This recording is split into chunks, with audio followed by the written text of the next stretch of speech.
Continuamos con la página número 66. La profesión de fe en Dios hoy. ¿Qué significa, pues, la frase creo en Dios, pronunciada por el hombre moderno cuando reza el credo de la Iglesia, quien así profesa su fe? Realiza ante todo una decisión sobre los valores del mundo comprendido como verdad. En sentido cualitativo puede servir de decisión en pro de la verdad, pero que solo puede alcanzarse en la decisión como decisión. También se realiza ahí una decisión en el sentido en que se separan las distintas posibilidades.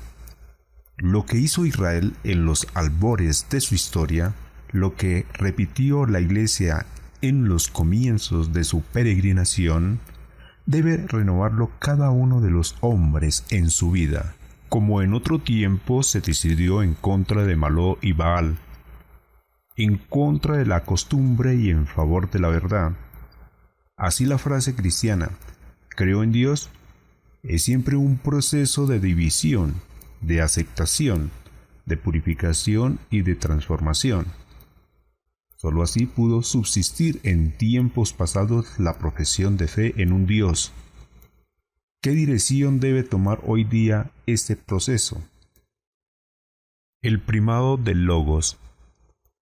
La fe cristiana significa ante todo una decisión en pro del primado del Logos y en contra de la pura materia.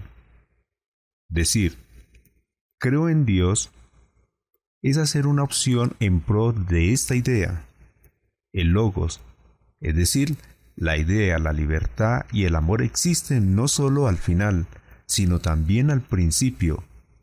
Él es el poder que comprende todo ser y que da origen a todo ser. Con otras palabras, la fe significa una decisión que afirma que la idea y la inteligencia no solo son un derivado accidental del ser, sino que todo ser es producto de la idea. Es más, en su estructura más íntima es idea. Según esto, la fe, en sentido específico, significa decisión por la verdad, ya que para ella el ser es verdad, comprensibilidad, inteligencia. Pero todo esto no es un producto secundario del ser que puede, sin embargo, carecer de significado decisivo y estructural para el todo de lo real. Esta decisión en pro de la estructura conceptual del ser, nacida de la inteligencia y de la comprensión, incluye la fe en la creación. Al espíritu objetivo lo encontramos en todas las cosas.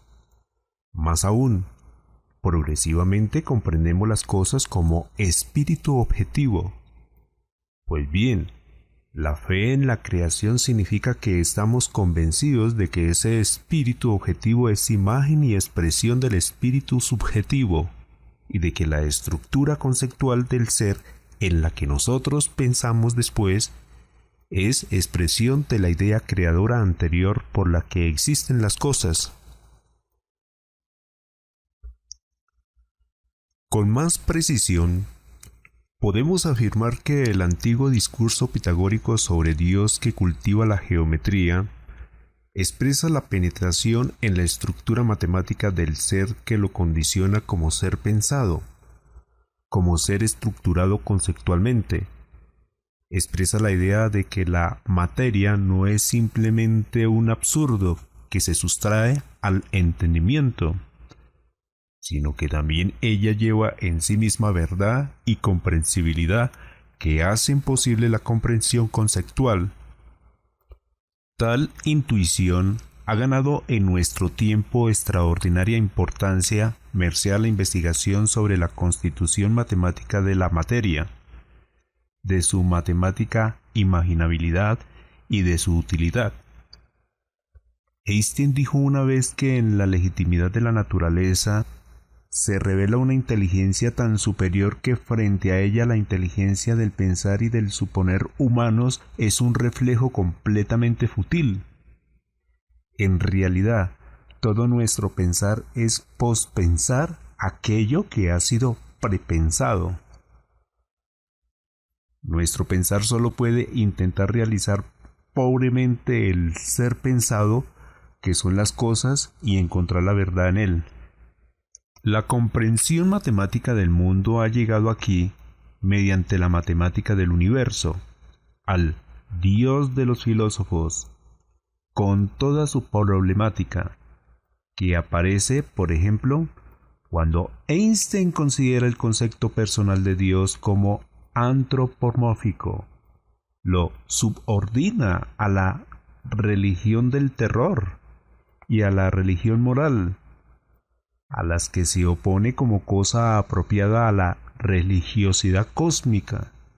Tal religiosidad se realiza, según él, en el asombro extasiado de la legitimidad de la naturaleza, en una fe profunda en la razón de la estructura del mundo y en el anhelo por comprender, aunque solo sea un pequeño reflejo de la inteligencia revelada en este mundo. Nos encontramos ante el problema de la fe en Dios. Por una parte se ve la diafanidad del ser, que como ser pensado alude a un pensar, pero por la otra nos vemos en la imposibilidad de relacionar este pensar del ser con los hombres, un estrecho concepto de persona en el que no se ha reflexionado suficientemente nos pone una barrera que nos impide equiparar el Dios de la fe con el Dios de los filósofos. Antes de seguir adelante, voy a citar unas palabras de un naturalista. James Jeans dijo una vez: hemos descubierto que el universo muestra huellas de un poder que planea y controla todo. Tiene algo en común con nuestro espíritu propio e individual. Lo común no estriba, según hemos visto, en el sentimiento, en la moral o en el placer estético, sino en la tendencia a pensar de una manera que, a falta de otra palabra, llamamos geometría. De nuevo aparece la misma idea. El matemático descubre la matemática del cosmos y el ser pensado de las cosas. Descubre solamente el Dios de los filósofos. Ha de extrañarnos esto. El matemático considera el mundo matemáticamente. ¿Puede encontrar en él algo que no sea matemática? ¿No tendríamos que preguntarle antes si ha considerado el mundo de otro modo, de modo no matemático? ¿No tendríamos que preguntarle, por ejemplo, si al ver un almendro en flor no se ha extrañado de que la fructificación, gracias a las abejas y al árbol, pase por un periodo de floración y de que así incluya el superfluo milagro de lo bello que sólo puede ser comprendido en relación con lo bello, aún prescindiendo de nosotros? ¿Quién dice que hasta ahora no ha descubierto ese espíritu? Pero podríamos responderle confiados: el físico no lo ha descubierto ni nunca lo descubrirá, porque en su estudio preside esencialmente del sentimiento y de la actitud moral, porque estudia la naturaleza desde un ángulo puramente matemático, y consiguientemente solo puede ver el lado matemático de la naturaleza. La respuesta depende del problema. Quien busque una visión del todo afirmará convencido la matemática objetivada, pero encontrará también el inaudito e inexplicable milagro de lo bello. Mejor dicho, en el mundo existen hechos que se presentan al espíritu atento del hombre como bellos, de tal forma que puede afirmar que el matemático que los ha llevado a cabo ha desarrollado de manera inaudita su fantasía creadora. Resumamos las observaciones fragmentarias que hemos esbozado hasta ahora. El mundo es el espíritu objetivo. Se nos presenta en su estructura espiritual, es decir, se ofrece a nuestro espíritu como algo que puede considerarse y comprenderse. Ahora podemos dar ya un paso adelante. Quien dice credo in Deum, creo en Dios, expresa la convicción de que el espíritu objetivo es el resultado del espíritu subjetivo, de que es una forma de declinación de éste, de que, con otros términos, el ser pensado, como lo encontramos en la estructura del mundo, no es posible sin un pensar. Me parece conveniente explicar un poco más estas expresiones y asegurar que las sometemos a grandes rasgos a una especie de autocrítica de la razón histórica. Después de 2500 años de pensamiento filosófico, no nos es ya posible hablar simplemente como si muchos otros antes que nosotros no hubiesen intentado hacerlo, y como si no hubiese fracasado. Si además miramos a las ruinas que quedan de las hipótesis, a la sagacidad inútilmente empleada y a la lógica vana tal como nos la presenta la historia, quizá nos falte la valentía de encontrar la verdad propia y escondida, la verdad que supera lo que está al alcance de la mano. Sin embargo, la imposibilidad de encontrar una salida no es tan fatal como parece a primera vista, ya que a pesar de los innumerables y contrarios caminos filosóficos por los que el hombre ha querido reflexionar sobre el ser, solo existen en último término dos posibilidades fundamentales de iluminar el misterio del ser. El problema, en síntesis, es este: ¿cuál es, de la multiplicidad de las cosas, la materia común, por así decirlo, del ser? ¿Qué es el ser único que subyace detrás de las simples cosas que, sin embargo, son? Las respuestas que la historia ha dado a este problema puede reducirse a dos. La primera está más cerca de nosotros, es la solución materialista que reza así: todo lo que encontramos es, en último término, materia. La materia es lo único que siempre permanece como realidad comprobable. Presenta, por tanto, el auténtico ser del ser. La segunda posibilidad sigue un camino contrario. Quien considera la materia, dice, descubrirá que es ser pensado, idea objetivada. No puede, por tanto, ser lo último. Antes de ella está el pensar. La idea, todo ser es, a la postre, ser pensado, y hay que referirlo al espíritu como a realidad original. Estamos ante la solución idealista.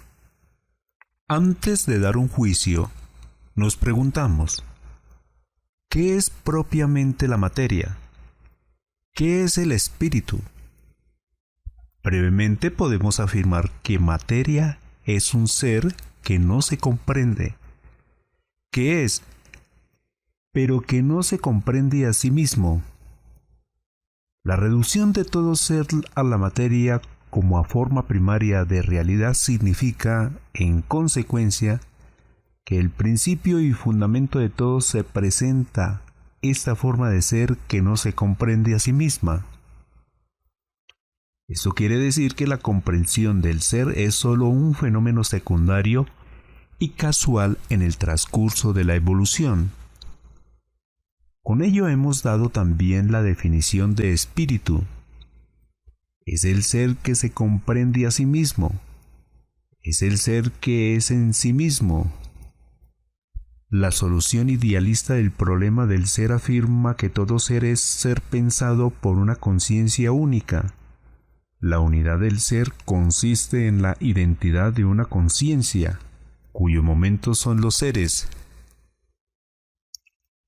La fe cristiana en Dios no coincide ni con una ni con otra solución. También ella afirma que el ser es ser pensado. La misma materia apunta al ser que está por encima de ella como a lo precedente y más original. Pero la fe cristiana en Dios se levanta también en contra de una conciencia que todo lo abarca. El ser es ser pensado, dice la fe, pero no de modo que la idea permanezca solo idea, que la apariencia de autonomía se muestre al atento observador como pura apariencia. La fe cristiana afirma que las cosas son seres pensados por una conciencia creadora, por una libertad creadora, y que esa conciencia creadora que lleva todas las cosas libera lo pensado en la libertad de su propio y autónomo ser. Por eso supera todo idealismo puro, mientras que éste, como hemos visto, considera lo real como contenido de una única conciencia. Para la fe cristiana lo que lleva a todas las cosas es una libertad creadora que coloca lo pensado en la libertad de su propio ser, de modo que éste es, por una parte, ser pensado y por la otra verdadero ser. Con esto queda también explicada la verdadera esencia del concepto de creación. El ejemplar de la creación no es el artífice, sino el espíritu creador, el pensar creador. Es, pues, claro que la idea de libertad es un rasgo característico de la fe en Dios que la distingue de cualquier monismo. En el principio de todas las cosas existe una conciencia, pero no una conciencia cualquiera, sino la libertad que a su vez crea libertades. Según esto, la fe cristiana se podría definir con bastante acierto como filosofía de la libertad. Ni la conciencia comprensiva ni la única materialidad constituyen para la fe cristiana la explicación de lo real. En la cima de todo hay una libertad que piensa y crea libertades, pensando una libertad que convierte a la libertad en la forma estructural de todo ser. El Dios personal. Si la fe cristiana en Dios es primeramente una opción en favor del Logos, fe en la realidad de la inteligencia creadora que lleva al mundo y lo precede, en cuanto afirma la personalidad de esa inteligencia, profesa que la idea original cuyo ser pensado es el mundo, no es una conciencia anónima, neutral, sino libertad, amor creador, persona. Si, por tanto, la opción cristiana en favor del Logos es una opción en pro de una inteligencia personal y creadora, es también opción en favor del primado de lo particular sobre lo general. Lo supremo no es lo más general, sino lo particular. Por eso la fe cristiana es ante todo opción por el hombre como esencia irreductible, relacionada con la infinitud. Por eso es también opción del primado de la libertad en contra del primado de la necesidad cósmico-natural. En toda su agudeza sale aquí a la luz lo específico de la fe cristiana frente a otras formas de decisión del espíritu humano. El punto que relaciona al hombre con el credo cristiano es inequívocamente claro. Esto indica que la primera opción, la opción en favor del Logos y en contra de la materia, no es posible sin la segunda y sin la tercera. Mejor dicho, la primera, tomada en sí misma, es puro idealismo. Solo la segunda y la tercera opción, primado de lo particular, primado de la libertad, forman la línea divisoria entre el idealismo y la fe cristiana que se convierte así, de una vez, en algo distinto del puro idealismo. Sobre esto habría mucho que hablar, pero nos contentaremos con unas explicaciones indispensables. Nos preguntamos, ¿qué significa propiamente que el Logos, cuyo pensamiento es el mundo, sea persona y que la fe sea consiguientemente una opción en favor de lo particular y no de lo general? A esto puede darse una respuesta sencilla, ya que en último término no significa sino que ese pensar creador que para nosotros es supuesto y fundamento de todo ser, es en realidad consciente pensar de sí mismo, y que no solo se conoce a sí mismo, sino a todo su pensamiento. Además, este pensar no solo conoce, sino que ama. Es creador porque es amor, y porque no solo piensa, sino que ama, coloca su pensamiento en la libertad de su propio ser, lo objetiviza, lo hace ser. Todo esto significa que ese pensar sabe su pensamiento en su ser mismo, que ama y que amablemente lo lleva. De nuevo llegaremos a la frase antes citada. Es divino lo que no queda aprisionado en lo máximo, sino que se contiene en lo mínimo. El logos de todo ser, el ser que todo lo lleva y lo abarca, es pues conciencia, libertad y amor. De ahí se colige claramente que lo supremo del mundo no es la necesidad cósmica, sino la libertad. Las consecuencias son trascendentales, ya que esto nos lleva a afirmar que la libertad es la necesaria estructura del mundo, y que esto quiere decir que el hombre puede comprender el mundo solo como incomprensible, que el mundo solo puede ser incomprensibilidad, ya que si el punto supremo del mundo es una libertad que en cuanto tal lo lleva, lo quiere, lo conoce y lo ama, la libertad y la imposibilidad de calcular son características del mundo. La libertad implica imposibilidad de cálculo. Si esto es así, el mundo no puede reducirse completamente a la lógica matemática. Con lo audaz y grande de un mundo que estructuralmente es libertad, se nos ofrece también el oscuro misterio de lo demoníaco que nos sale al paso. Un mundo que ha sido creado y querido bajo el riesgo de la libertad y del amor no es pura matemática, es el espacio del amor y por tanto se aventura en el misterio de la oscuridad por una luz mayor, por la libertad y el amor. En tal óptica se ve el cambio que sufren las categorías del máximo y del mínimo, de lo supremo y de lo mínimo, en un mundo que en el último término no es matemática, sino amor. Lo mínimo es máximo, lo más pequeño que pueda amar es lo más grande, lo particular es más que lo general, la persona, lo individual, lo irrepetible, es también lo definitivo y lo supremo. En tal visión del mundo, la persona no es puro individuo, un ejemplar de la multiplicidad nacido en la materia mediante la dispersión de la idea, sino incluso persona. El pensamiento griego siempre ha visto en las esencias individuales solo individuos. Nacen a raíz de la ruptura de la idea a través de la materia. Lo múltiple es siempre lo secundario, lo uno y lo general sería lo auténtico. El cristianismo ve en el hombre una persona, no un individuo.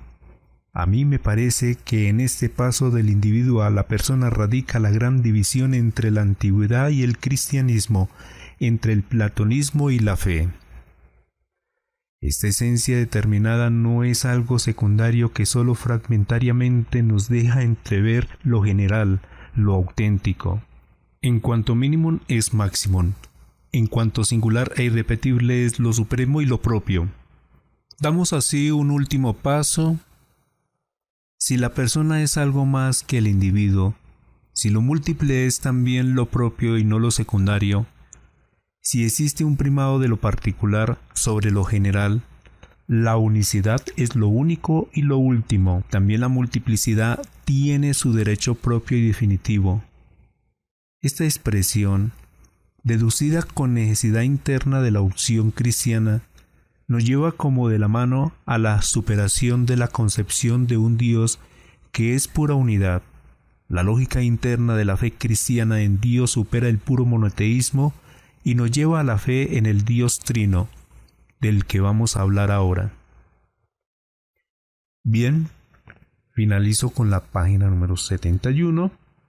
Posiblemente me voy a demorar un poquito con los demás audios, pero es que hay que dedicarle bastante tiempo porque sí me ha tocado tener un poquito más de detalle con respecto a los mismos, porque uno puede estar cambiando alguna palabra, entonces me toca escuchar, nuevamente revisar y darme cuenta de que efectivamente esté bien grabado. En este momento les grabó el profesor William Mora. Muchas gracias por su atención y espero que estén leyendo en su totalidad el libro. A ver si otra persona me colabora para seguir enviando estos audios, videos.